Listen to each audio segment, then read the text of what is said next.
Bismillahirrahmanirrahim. Assalamu alaikum. Guys, today I will discuss with you the most frequently asked questions regarding MPhil and lecturership interviews. Okay, I will share with you some of the questions that have been asked for last few years. So kindly don't miss any part of this video because when you will see the questions which I will share with you, definitely you would love that questions. Okay, so let's start. जब आप educational panel के सामने appear होते हैं interview देने के लिए तो पैनल अब आप जैसे ही उसके सामने गए हैं वो आपसे क्वेश्चन नहीं स्टार्ट कर देगा। सबसे पहले वो क्या करेगा, वो आपसे थोड़ी सी बातचीत करेगा। ठीक है, वो आपसे आपके एजुकेशनल बैकग्राउंड के बारे में पूछेगा, यानी वो आपको अपनी तरफ से कूल डाउन करने की कोशिश करेगा ताकि अगर आप नर्वस हैं तो आपकी नर्वसनेस खत्म हो जाए। ठीक है, अब ये जो ये जो पैनल आपसे बात करता है ये हार्डली 1 मिनट की होती है। ठीक है, उसके बाद फिर जो आपसे नेक्स्ट क्वेश्चन, अब अगर तो आप लेक्चरशिप के लिए जा रहे हैं तो फिर ये क्वेश्चन आपसे नहीं किया जाएगा। लेकिन अगर आप लेक्चरशिप के लिए नहीं और आप एमफिल के लिए इंटरव्यू देने जा रहे हैं तो फिर ये क्वेश्चन आपसे किया जाएगा। आपसे पूछा जाएगा कि क्या आपने बीएस लेवल में कोई प्रोजेक्ट या कोई थीसिस वगैरह पे काम किया है। अब आपको पता है कि जो कुछ यूनिवर्सिटीज हैं वो बीएस लेवल में थीसिस ऑफर करती हैं। ठीक है, तो अब जिन स्टूडेंट्स ने तो थीसिस पे काम किया हुआ है वो वहाँ मेंशन कर देंगे कि yes we have done thesis. तो फिर आपके जो इंटरव्यू के क्वेश्चंस हैं उनका जो मैक्सिमम पार्ट है ना वो आपका थीसिस ले ले, वो आपका जो थीसिस का पोर्शन है ना उसमें होगा। ठीक है, जो भी आपने प्रोजेक्ट किया आपके मैक्सिमम क्वेश्चंस उसमें से होंगे। ठीक है, लेकिन अब कुछ स्टूडेंट्स ऐसे भी हैं, कुछ यूनिवर्सिटीज ऐसे भी हैं जो बीएस लेवल में थीसिस ऑफर नहीं करती। इवन के अगर आप कुछ सब कैंपसेस देखें या कुछ एफिलेटेड कॉलेजेस जो यूनिवर्सिटीज के साथ होते हैं वो आपको थीसिस ऑफर नहीं करते। ठीक है, तो फिर जब वो स्टूडेंट्स मेंशन करेंगे कि हमने कोई थीसिस नहीं किया तो फिर उनसे जो नेक्स्ट क्वेश्चन होगा वो ये होगा कि आपका फेवरेट सब्जेक्ट कौन सा है। ठीक है, या वो आपसे ये पूछते हैं या वो आपसे ये पूछते हैं कि हम आपसे किस एरिया ऑफ फिजिक्स में से क्वेश्चन करें। ठीक है, अब जब वो स्टूडेंट से ये पूछते हैं कि हम आपसे किस एरिया ऑफ फिजिक्स में से क्वेश्चन करें तो यहाँ पर स्टूडेंट्स एक ब्लूपर करते हैं, वो ओवर कॉन्फिडेंट हो जाते हैं और वो उनसे कहते हैं कि सर आप किसी भी एरिया में से क्वेश्चन कर लें। तो please students don't do this, आपको एक रिलीफ दिया जा रहा है, आप उसका बेनिफिट लो। ठीक है, अब आपको पता है कि फिजिक्स में हम बीएस लेवल पे बहुत सारे कोर्स पढ़ते हैं, आप हर कोर्स में एफिशिएंट नहीं हो सकते, कुछ कोर्सेज ऐसे हैं जिनमें आप एफिशिएंट होगे। ठीक है, तो आपका कोई एक कोर्स जो आपको बहुत अच्छा आता है जिसपे आपकी ग्रिप बहुत स्ट्रांग है, लाइक कुछ लोगों को क्वांटम मैकेनिक्स बहुत पसंद है, कुछ को कुछ की सॉलिड स्टेट फिजिक्स बहुत स्ट्रांग होती है, कुछ की इलेक्ट्रॉनिक्स बहुत स्ट्रांग होती है। तो आपका जो एरिया स्ट्रांग है आप उनको मेंशन करो ताकि आपके मैक्सिमम क्वेश्चंस उसमें से निकलें। ठीक है, ये आपके लिए ही अच्छा होगा। ठीक है, अगर वो आपसे ये क्वेश्चन नहीं करते तो फिर वो आपसे ये क्वेश्चन कर लेंगे कि आपका फेवरेट सब्जेक्ट कौन सा है। ठीक है, तो इसमें फिर आप अपना फेवरेट सब्जेक्ट मेंशन करो जिसमें आपकी ग्रिप स्ट्रांग है, आप उसी को डेफिनेटली मेंशन करोगे, वही आपका फेवरेट होगा।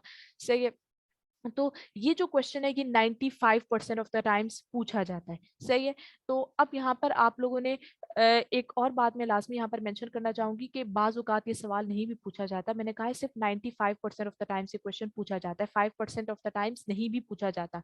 ठीक है, तो आप लोगों ने सिर्फ ऐसा नहीं करना कि जो आपका फेवरेट सब्जेक्ट है या जिसमें आपकी ग्रिप स्ट्रांग है आप उसी को प्रिपेयर करके जाओ, आपने अपनी तरफ से सब सब्जेक्ट की प्रिपरेशन करके जानी है। ठीक है, क्योंकि बाज़ औक़ात ऐसा भी होता है कि आपका जो फेवरेट सब्जेक्ट आपने मेंशन किया होता है ना उसमें से फॉर एग्जांपल अगर उन्होंने 10 सवाल करने हैं तो वो उसमें से 2 करेंगे और वो उनके माइंड में होता है कि अच्छा ये तो इसका फेवरेट सब्जेक्ट है, इसको बच्चा पढ़ के आया होगा। ठीक है, तो आपके उसमें से सिर्फ 2 क्वेश्चंस किए जाएंगे और बाकी 8 क्वेश्चन जो आपके बाकी बाकी जो फिजिक्स के सब्जेक्ट्स हैं उनमें से किए जाएंगे। तो आपको अपनी तरफ से हर लिहाज से प्रिपरेशन करके जानी है। ठीक है, अब इसके बाद नेक्स्ट जो क्वेश्चन बहुत से स्टूडेंट्स के माइंड में होता है that is what type of questions are asked in interview. या this is a very interesting question. अब स्टूडेंट्स सोचते हैं कि क्या हमसे डेरिवेशंस पूछी जाएंगी, क्योंकि बीएस में हम बहुत ज्यादा बहुत लेंथी डेरिवेशंस करते हैं, न्यूमेरिकल प्रॉब्लम्स करवाए जाएंगे या कुछ कॉन्सेप्चुअल क्वेश्चंस होंगे। तो यहाँ पर मैं आपको मेंशन करती चलूँ कि डेरिवेशंस आपसे नहीं पूछी जाती। ठीक है, न्यूमेरिकल प्रॉब्लम्स आपसे नहीं करवाए जाते क्योंकि ये जो न्यूमेरिकल प्रॉब्लम्स होते हैं ना ये आपके रिटन टेस्ट का पार्ट होते हैं।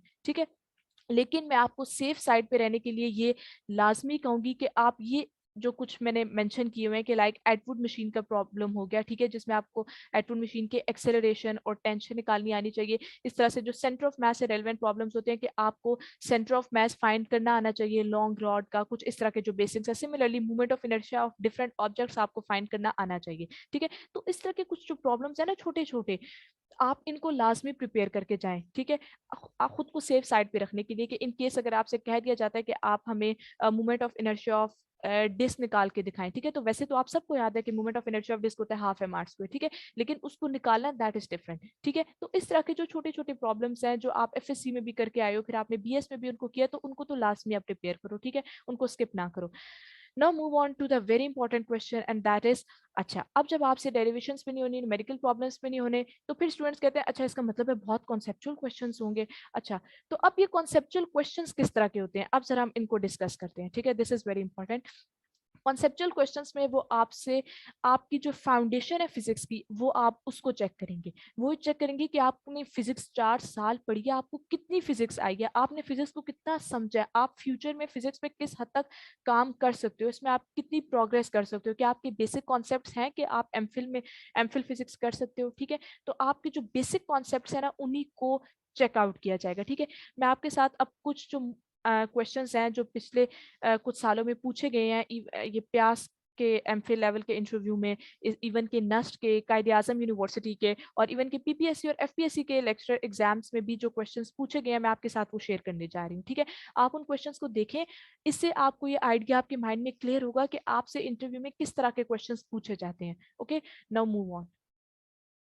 अच्छा, अब ये जैसे आपके पास जो सबसे फर्स्ट क्वेश्चन यहाँ पर मेंशन है, इसमें है श्रोडिंगर इक्वेशन। अब आपसे इंटरव्यू में कोई ये नहीं कहेगा कि श्रोडिंगर इक्वेशन को डिराइव करके दिखाएं, ठीक है, क्योंकि अब इसकी डेरिवेशन आपसे कोई नहीं पूछेगा, ठीक है। आपसे ये जरूर कहा जा सकता है कि अच्छा जो आपकी टाइम जो श्रोडिंगर इक्वेशन है, time independent and time dependent, आप उसको उनको लिखकर दिखाएं, ठीक है ना। और इससे भी ज्यादा जो इंपॉर्टेंट क्वेश्चन है श्रोडिंगर इक्वेशन से रेलेवेंट, वो ये कि आपकी श्रोडिंगर इक्वेशन रिलेटिविस्टिक है या नॉन रिलेटिविस्टिक है। This is the very important question, ये लेक्चरशिप के एग्जाम में पूछा गया था, ठीक है। फिर उसके बाद नेक्स्ट क्वेश्चन, अब जो एक्सरेज डायफ्रैक्शन बाय क्रिस्टल्स हैं, ये भी एक बहुत इंपॉर्टेंट टॉपिक है, स्टूडेंट्स इसको भी तैयार करके जाते हैं। अब इसमें से जो क्वेश्चन पूछा जाता है वो ये कि हम एक्सरेज डायफ्रैक्शन में एक्सरेज ही क्यों यूज करते हैं, हम विजिबल लाइट क्यों नहीं यूज कर सकते, व्हाट इज द रीजन। तो इसका आंसर आपको पता होना चाहिए, ठीक है। हम एक्सरेज क्यों यूज करते हैं, बिकॉज एक्सरेज की जो वेवलेंथ होती है that is comparatively equal to the atomic spacing, ठीक है। नाउ नेक्स्ट, अब ये जो Ampere's law contradiction and Maxwell's equations, अब इसमें आपसे 2-3 तरह से क्वेश्चनिंग होती है। ये बहुत इंपॉर्टेंट क्वेश्चन है, मोस्ट ऑफ द केसेस में, इवन के कायदे आजम यूनिवर्सिटी के इंटरव्यूज में भी ये क्वेश्चन पूछा गया है, बहुत बार पूछा गया है, ठीक है। अब आपसे ये पूछा जा सकता है कि एम्पियर्स लॉ में जो कंट्राडिक्शन थी, ठीक है, वो क्या कंट्राडिक्शन थी और किस तरह से मैक्सवेल्स ने उसको सॉल्व किया, ठीक है। उसको सॉल्व करने के लिए मैक्सवेल्स ने कौन सी न्यू टर्म इंट्रोड्यूस करवाई थी, दैट इज डिस्प्लेसमेंट करंट, ठीक है। तो ये आपको पता होना चाहिए, इसकी जो बेसिक थ्योरी है आपको इसको पता होना चाहिए, ठीक है। इसके अलावा जो इससे एक और क्वेश्चन पूछा जा सकता है वो ये कि आप मैक्सवेल्स इक्वेशंस लिखकर दिखाएं उनको, ठीक है। तो मैक्सवेल सीक्वेंस, अब फॉर एग्जांपल वो आपसे कहते हैं मैक्सवेल सीक्वेंस लिखें, ठीक है। आप मैक्सवेल सीक्वेंस लिखते हैं वैक्यूम में, ठीक है। फिर आपसे वो कहेंगे, वो ये कह सकते हैं कि अच्छा अब आपने वैक्यूम में लिखे ना, अगर इन केस हम कोई मीडियम इंट्रोड्यूस करवा देते हैं तो फिर आपकी मैक्सवेल सीक्वेंस की फॉर्म किस तरह से चेंज होगी। हम मैग्नेटिक चार्ज अगर इंट्रोड्यूस करवा दें तो फिर आपकी मैक्सवेल सीक्वेंस की फॉर्म किस तरह से चेंज होगी। तो मैक्सवेल सीक्वेंस से रेलेवेंट बहुत क्वेश्चंस आते हैं, आप तो काइंडली इसको तो लाजमी आप प्रिपेयर करके जाएं। Okay, now next question that is simple pendulum. अब सिंपल पेंडुलम से रेलेवेंट जो एक क्वेश्चन है जो होपफुली आप सबको इसका आंसर पता होगा कि इसमें जो हम एक असम्पशन लेते हैं sine theta is approximately equals to theta, ये असम्पशन हम क्यों लेते हैं, इसकी क्या रीजन है लेने की, अगर हम ये ना लें तो फिर क्या फर्क पड़ेगा, तो definitely it has a reason, ठीक है। तो इसको आप लास्ट में प्रिपेयर करके जाए, नेक्स्ट के इंटरव्यू में क्वेश्चन पूछा गया था, ठीक है। अब नेक्स्ट पे डेविसन एंड जर्मर एक्सपेरिमेंट। अब डेविसन एंड जर्मर एक्सपेरिमेंट से रेलेवेंट जो क्वेश्चन आता है वो ये कि पहला क्वेश्चन तो इससे रेलेवेंट ये होता है कि डेविसन एंड जर्मर एक्सपेरिमेंट से हमारे पास क्या इसका रिजल्ट निकला था, तो इससे हमें वेव नेचर ऑफ इलेक्ट्रॉन के बारे में पता चला था, ठीक है। अब इलेक्ट्रॉन की वेव नेचर को कैसे डिटरमिन किया गया था, डेफिनेटली उसका जो इलेक्ट्रॉन हमारे पास जो वेवलेंथ आई थी उसका कंपैरिजन किया गया था वेवलेंथ ऑफ एक्सरे से, फिर उस कंपैरिजन के बाद हमारे पास ये रिजल्ट आया था कि electron has a wave nature, okay. तो इसको आपने देखना है। इसके अलावा बैंक कर्व, ये जो हमारे पास रोड्स, जो बैंक रोड्स होती हैं, ये रोड्स को क्यों बैंक बनाया जाता है, ठीक है, इसका क्या सिग्निफिकेंस है, ठीक है। और उसके बाद फिर ये quantum number see, this is very important, quantum mechanics से रेलेवेंट बहुत इंपॉर्टेंट क्वेश्चन है कि ये जो क्वांटम नंबर्स है इनका ओरिजिन क्या है, स्पिन क्वांटम नंबर का क्या ओरिजिन है, क्योंकि जो हमारे पास क्वांटम नंबर्स है, principal quantum number, azimuthal quantum number, orbital quantum number, ये सब तो हम जो श्रोडिंगर इक्वेशन है उन पे बाउंड्री कंडीशंस अप्लाई करके इनको तो हम डिड्यूस कर लेते हैं वहां से, लेकिन जो स्पिन क्वांटम नंबर है उस पे उसको हम इस तरह से डिड्यूस नहीं कर सकते, तो उसके लिए क्या टेक्निक है ये आपको पता होनी चाहिए, ठीक है।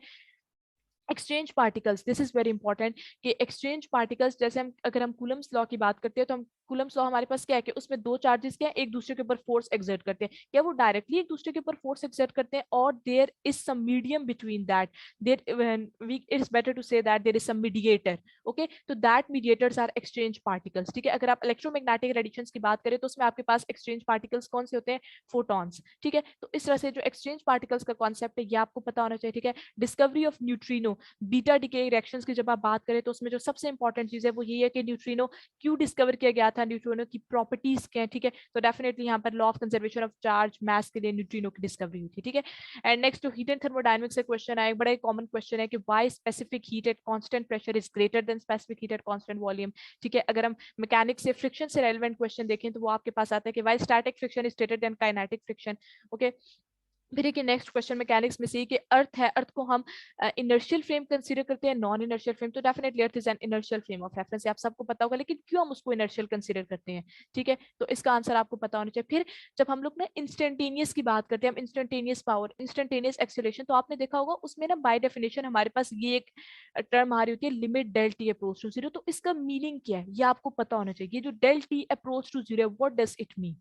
ठीक है, अब उसके बाद जो नेक्स्ट क्वेश्चन आप से ये भी पूछा जा सकता है कि अब आपको पता है कि जो न्यूटन्स लॉ है वो इनर्शियल फ्रेम में वैलिड है, ये मैकेनिक्स का बहुत इंपॉर्टेंट क्वेश्चन है। ठीक है, न्यूटोनियन मैकेनिक्स का very this is a very important question कि जो न्यूटन्स लॉज हैं वो आपके इनर्शियल फ्रेम में तो वैलिड है, लेकिन नॉन इनर्शियल फ्रेम में भी न्यूटन्स लॉ वैलिड है, वो कैसे। ठीक है ना, अब पहले तो आपसे पूछा जा सकता है कि क्या Newton's law non inertial frame में वैलिड है या नहीं। अगर आप कहते हैं यस, तो then you have to give the reason. तो रीजन आपकी क्या है, कोरियोलिस फोर्स। तो इस टॉपिक को आप लोगों ने देखना है कि how Coriolis force helps us to for the validity of Newton's law in non inertial frame of reference. ठीक है, उसके बाद नेक्स्ट क्वेश्चन है ओरिजिन ऑफ क्वांटम मैकेनिक्स के, किस तरह से क्वांटम मैकेनिक्स हमारे पास ओरिजिनेट हुई, क्लासिकल मैकेनिक्स से कौन से वो फेलियर्स थे। ठीक है, और उसके बाद फिर डेफिनेटली ओरिजिन इसका black body radiation, Planck's quantum theory, वो सब आपको क्लियर होनी चाहिए। ओके,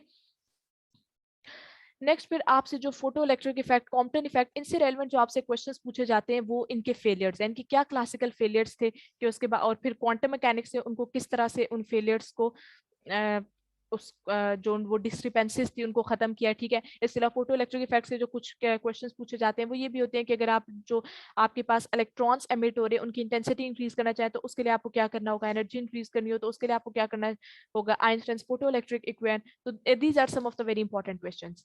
ठीक है, उसके बाद फिर पेयर प्रोडक्शन की अगर हम बात करें तो पेयर प्रोडक्शन में जो क्वेश्चन पूछा जाता है कि पेयर प्रोडक्शन में जब हैवी न्यूक्लियस यूज करते हैं, what's the purpose of that nucleus, तो definitely we will use that nucleus to conserve law of conservation of momentum.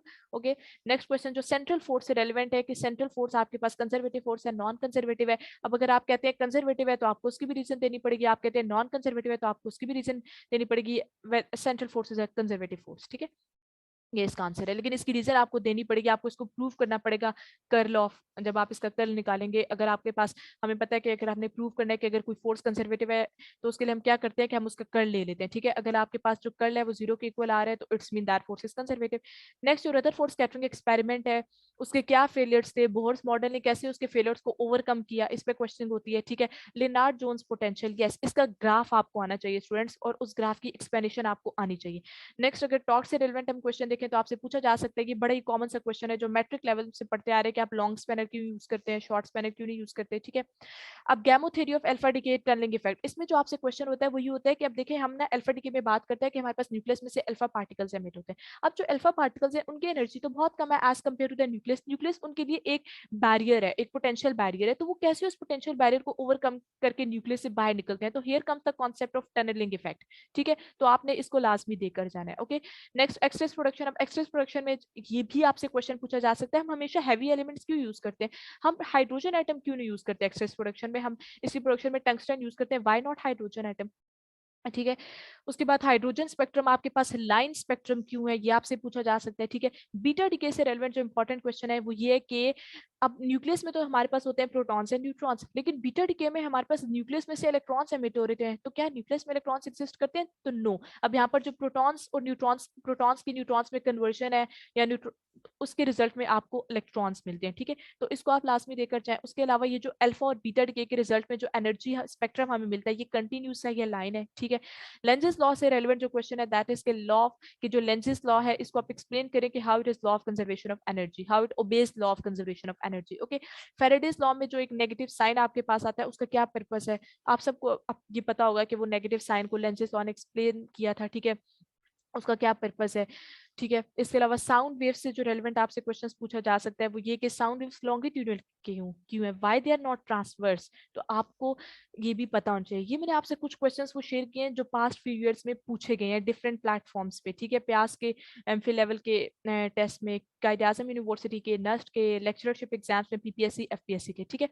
इसके अलावा मैं आपसे कुछ क्वेश्चंस मजीद शेयर करूंगी, लाइक ये कुछ डिफरेंसेस हैं जो मैं आपसे शेयर करना चाह रही हूँ। इन डिफरेंसेस को आपने लास्ट में क्लियर करके जाना है, क्योंकि आप जब ना दो चीजों को डिफरेंशिएट करके पढ़ते हो तो आपके कॉन्सेप्ट ज्यादा क्लियर होते हैं, ठीक है। एम्पेयर्स और बायट-सैवर्ट लॉ में क्या डिफरेंस है, अब देखिए दोनों को हम लोग यूज करते हैं magnetic field along a closed path find करने के लिए, ठीक है, लेकिन देयर इज अ डिफरेंस। एक आपके पास हाईली सिमेट्रिकल केसेस के लिए होता है, एक हाईली सिमेट्रिकल केसेस के लिए नहीं होता। एम्पेयर्स लॉ में एम्पीरियन लूप यूज करते हो, बायट-सैवर्ट लॉ में ऐसा नहीं होता, ठीक है। मास और वेट का क्या डिफरेंस है, ठीक है। अभी uniform and non uniform circular motion, अब ये तो आप सबको पता होगा कि अच्छा यूनिफॉर्म में स्पीड कांस्टेंट है, ठीक है, नॉन यूनिफॉर्म में स्पीड कांस्टेंट नहीं है, वो आपसे ये नहीं पूछेंगे कि इसमें क्या डिफरेंस है। इसमें जो क्वेश्चन आपसे पूछा जाता है वो ये है कि अब जो यूनिफॉर्म सर्कुलर मोशन है इसमें स्पीड कांस्टेंट है, तो आप हमें बताएं कि अब इसमें जो एक्सेलरेशन होगी क्या उसके रेडियल और टेंजेंशियल दोनों कंपोनेंट्स होंगे। नॉन यूनिफॉर्म में अब आपने बताना है उनको कि अब आप लोग खुद इसमें सोचें कि क्या यूनिफॉर्म के केस में हमारे पास जो एक्सेलरेशन है उसके रेडियल और टेंजेंशियल दोनों कंपोनेंट्स होंगे, नॉन यूनिफॉर्म में दोनों होंगे या एक होगा, इस तरह से, ठीक है। बस मैं आपको बता देती हूँ यूनिफॉर्म के केस में आपके पास जस्ट रेडियल कंपोनेंट होता है एक्सेलरेशन का, नॉन यूनिफॉर्म के केस में आपके पास दोनों होते हैं, ठीक है। इस फिर फेज वेलोसिटी और ग्रुप वेलोसिटी में क्या डिफरेंस है, EMF versus potential difference, this is very important, ये स्टूडेंट्स को अक्सर नहीं पता होता। इसके अलावा conservative versus non conservative forces, yes this is one of the important question के न्यूटोनियन वर्सेस लैग्रांजियन मैकेनिक्स। अब आप देखें कि लैग्रांजियन भी एक क्लासिकल मैकेनिक्स ही है, ठीक है। न्यूटोनियन और लैग्रांजियन दोनों से अगर आप किसी प्रॉब्लम को सॉल्व करें ना you will get the same result, ठीक है। अब आपके पास रिजल्ट तो सेम आ रहा है तो फिर क्यों लैग्रांजियन की जरूरत आपको पड़ी थी, जब रिजल्ट सेम है तो हमने न्यूटोनियन से क्यों वर्कआउट नहीं किया, हमें लैग्रांजियन की क्या जरूरत पड़ी थी। ये गर्ल्स बॉयज इसको लाजमी आप लोगों ने तैयार करके जाना है, this is an important question regarding to classical mechanics, okay. इसके अलावा centre of mass centre of gravity में क्या डिफरेंस है, परपेंडिकुलर एक्सिस थ्योरम आप कब यूज करते हो, पैरेलल एक्सिस थ्योरम आप कब यूज करते हो, ठीक है। ये कुछ डिफरेंसेस हैं जो मैंने पे कुछ रिसोर्सेज से कलेक्ट किए हैं। इसके अलावा और भी अगर आपके माइंड में आते हैं तो आप उनको भी तैयार करके जाएं। मैं आपको नो हाउ आपके माइंड में एक स्केच क्रिएट करने की कोशिश कर रही हूँ कि इस तरह के क्वेश्चनिंग आपसे हो सकती है, ठीक है। उसके अलावा मैं आपको कुछ इंपॉर्टेंट टॉपिक्स बता रही हूँ जिनको आपने लास्ट में देखकर जाना है, like selection rules, they are very important. आप atomic and molecular physics selection rules के बगैर पढ़ ही नहीं सकते, ठीक है। सिलेक्शन रूल्स का आपको का कॉन्सेप्ट क्लियर होना चाहिए। एसी एंड डीसी सर्किट जो कि इलेक्ट्रोडायनामिक्स का एक बड़े इंटरेस्टिंग और इम्पोर्टेंट टॉपिक है, ठीक है।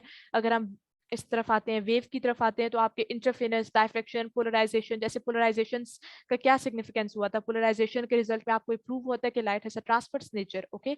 इसके अलावा ज्योमेट्रिकल ऑप्टिक्स, हार्मोनिक ऑसिलेटर, अच्छा ये कुछ टॉपिक्स हैं, हार्मोनिक ऑसिलेटर, हाइड्रोजन एटम, और ये normal a normal semen effect, star effect, passion-back effect, ये बहुत इंपॉर्टेंट क्वेश्चंस हैं। ये आप इनको डिटेल में पढ़े, इनसे रेलेवेंट हर पॉइंट आप क्लियर करें। इसके अलावा परटर्बेशन थ्योरी से भी क्वेश्चंस पूछे जा सकते हैं आपसे, एंगुलर मोमेंटम एंड स्पिन से भी। सो गाइस मैंने आपसे बहुत डिटेल में डिस्कस किया, आपके साथ वो तमाम क्वेश्चन शेयर किए जो लास्ट फ्यू इयर्स में पूछे गए हैं, ठीक है। आपके साथ इंपॉर्टेंट टॉपिक्स शेयर किए, आपके साथ कुछ ऐसे, यानी मैंने अपनी तरफ से पूरी कोशिश की कि आपके माइंड में एक स्केच क्रिएट कर सकूं कि आपको अपने इंटरव्यू के लिए किस तरह प्रिपरेशन करनी है, ठीक है। अब यहाँ पर कुछ मैं आपको जनरल टिप्स दे रही हूँ कि स्टूडेंट्स क्या करते हैं जब वो इंटरव्यू की प्रिपरेशन करना स्टार्ट करते हैं, वो कोई बुक्स ढूंढना शुरू कर देते हैं कि हम कौन सी बुक्स अच्छी हम उनको प्रिपेयर करें। डोंट डू दिस, आपके पास इतना टाइम नहीं है कोई एक आप न्यू बुक लेकर आ रहे हो और उसको पढ़ना शुरू कर रहे हो। आपके जो बीएस लेवल पे आपने नोट्स बनाए हैं, आपने बुक्स पढ़ी हैं, आपने जो कॉन्सेप्ट्स लिए, आप उन्हीं कॉन्सेप्ट्स को पॉलिश करो, ठीक है। That's enough. और एक और क्वेश्चन और एक और बात मैं आपको बताऊं यहाँ पर कि इंटरव्यू में आपसे क्रॉस क्वेश्चनिंग होती है। दिस इज, अगर आप इंटरव्यू में ना एक क्वेश्चन का आंसर दे रहे हैं तो आप आंसर बड़े ध्यान से दें, क्योंकि आपके आंसर में से ही मोस्ट ऑफ द केसेस ऐसा होता है कि आपके आंसर में से ही आपका नेक्स्ट क्वेश्चन निकल रहा होता है, ठीक है। तो आंसर देते हुए बहुत ध्यान रखें, लॉजिकल रीजनिंग के साथ काम करें। अगर आपको किसी क्वेश्चन का आंसर नहीं आता तो उस बहस करने की जरूरत नहीं है पैनल के साथ, ठीक है। वो डेफिनेटली एक वेल एजुकेटेड लोग हैं, वो बेहतर जानते हैं आपसे, ठीक है। आपको किसी क्वेश्चन का अगर तो आपको बिल्कुल ही आंसर नहीं आता, आप उनको मेंशन कर दो कि you don't have idea about this, ठीक है। फॉर एग्जांपल अगर बीएस लेवल में किसी ने लेजर फिजिक्स नहीं पढ़ी, क्योंकि लेजर एक इलेक्टिव कोर्स है, ठीक है, और आपसे लेजर से रेलेवेंट क्वेश्चन पूछ ले जाते हैं तो आप उनको मेंशन कर दो कि आपने लेजर नहीं पढ़ी, बजाय इसके कि आप इसका आगे पीछे उल्टा सीधा जवाब दो। ठीक है, तो होपफुली गाइस इन क्वेश्चंस को देख आप इन क्वेश्चंस को सॉल्व करने की कोशिश करेंगे। अगर इन केस आप में से कोई भी क्वेश्चन सॉल्व नहीं होता तो डोंट फील अशेम, आप कमेंट बॉक्स में लाजमी मुझे क्वेश्चन मेंशन करें, I will provide you solution. ठीक है, मेरे आपने लाजमी इन क्वेश्चंस को सॉल्व करने की कोशिश करनी है। ठीक है, अगर आपको मेरी वीडियो पसंद आई है तो काइंडली इसको लाइक करें, शेयर करें अपने फ्रेंड्स के साथ, ताकि उन सबको भी पता हो और उनके माइंड में भी जो इंटरव्यू से रेलेवेंट क्वेरीज हैं वो बिल्कुल फिनिश हो जाए। ठीक है, so best of luck for your interview.